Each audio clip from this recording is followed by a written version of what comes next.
Assalamualaikum warahmatullahi wabarakatuh. Perkenalkan, nama saya Septian Gusti Almamaster dari kelas akuntansi pagi. Baik, di sini saya akan mempresentasikan hasil dari tugas saya.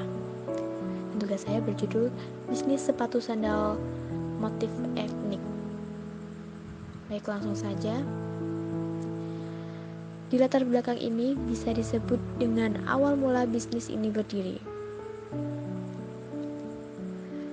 Satu hal yang baru saya sadari belakangan ini adalah ternyata saya punya beberapa jenis sepatu, seperti sepatu kets, sepatu slip-on, dan lain sebagainya. Di kesehariannya, saya hampir setiap hari pakai sepatu seperti aktivitas jalan-jalan dan juga ke acara resmi. Dan suatu hari, saya merasa bosan dengan jenis sepatu yang saya miliki tersebut. Lalu saya berpikir untuk membuat sepatu yang unik dan cocok untuk dibawa kemana-mana. Lalu saya melihat beberapa public figure, mereka sering menggunakan sepatu sandal saat beraktivitas. Setelah itu, saya ke rumah paman. Kebetulan, paman saya pembuat sepatu. Saya mengutarakan keinginan saya, lalu paman saya membuatkan sepatu sandal yang saya inginkan, ditambah dengan motif batik. Dan disitulah awal bisnis ini. Pada produk sepatu sandal etnik ini serius untuk berkomitmen menggunakan kain-kain tradisional Indonesia untuk melestarikan serta memperkenalkannya di tingkat nasional maupun internasional. Dan di sini tidak hanya menjual sepatu sandal etnik saja, tapi kami juga menjual berbagai jenis sepatu seperti flat shoes, wedges, heels dengan motif etnik juga. Flat shoes dan heelsnya bisa dipakai untuk acara formal ataupun pergi kantor. Sedangkan sandalnya masih bisa digunakan untuk ke acara semi formal karena modelnya yang stylish dan cocok dipakai untuk beraktivitas kemanapun dan dimanapun. Baik, ini kelebihan dan kelemahannya.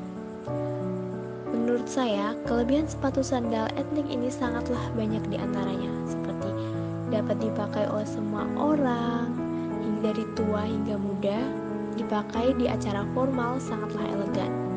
Bahkan, bahannya sangat nyaman di kaki, dan masih banyak lagi manfaat kelebihannya ini. Lalu lanjut kita kelemahan. Untuk kelemahan sandal ini menurut saya tidak cocok untuk berolahraga. Dan yang kedua tidak cocok juga untuk mendaki gunung. Bisa jebol nanti ya kalau dipakai mendaki gunung. Oke, ini strategi bisnis yang saya gunakan. Yang pertama, menggunakan sosial media. Kenapa saya menggunakan sosial media? Karena hampir semua orang pada zaman sekarang sangat aktif menggunakan media sosial. Dengan media sosial, kita bisa menjalin interaksi secara luas dengan berbagai kalangan, hanya dengan biaya yang murah dan visibilitas atau keterlihatan yang tinggi. Kita bisa berinteraksi dengan konsumen, dan berbagai macam media sosial bisa kita gunakan adalah Instagram, Facebook, Twitter, ataupun WhatsApp. Sosial media ini bisa dipakai untuk menawarkan atau berkomunikasi dengan konsumen dan calon konsumen kita secara online. Baik, yang kedua, menawarkan produk dengan harga diskon atau hadiah. Salah satu cara yang dapat dilakukan untuk memasarkan produk lebih baik adalah menawarkan produk dengan diskon ataupun dengan hadiah. Cara ini sangat ampuh untuk menarik perhatian para konsumen, karena sesuatu yang ada diskon ataupun terdapat hadiah pastinya akan sangat sulit dilewatkan begitu saja, bukan? Oke, lanjut. Kita yang ketiga, memilih tempat strategis untuk berjualan. Di sini kami sangat mempertimbangkan untuk memilih tempat atau lokasi penjualan yang strategis, karena dengan tempat penjualan yang strategis menurut saya terlihat lebih berguna dan tentu saja memicu penjualan yang tinggi. Kriteria pemilihan tempat strategis ini juga kami sesuaikan dengan target pesasaran dan kemudahan untuk menjangkaunya. Lanjut yang keempat, memberi insentif untuk rekomendasi.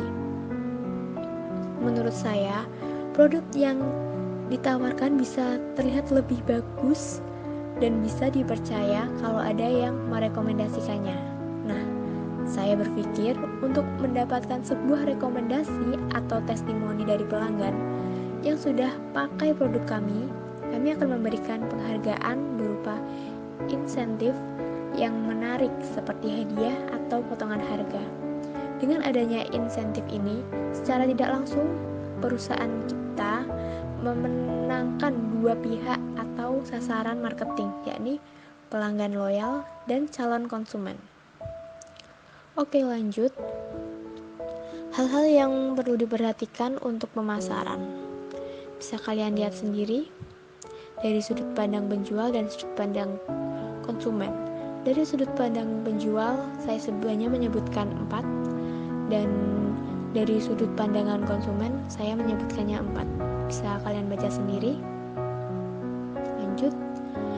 Dan ini adalah tujuan promosi.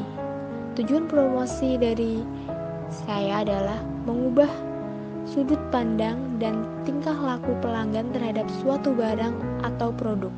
Yang kedua, membentuk citra produk atau brand di mata konsumen sesuai dengan yang diinginkan oleh penjual atau pemilik brand. Yang ketiga, bersaing dengan kompetitor.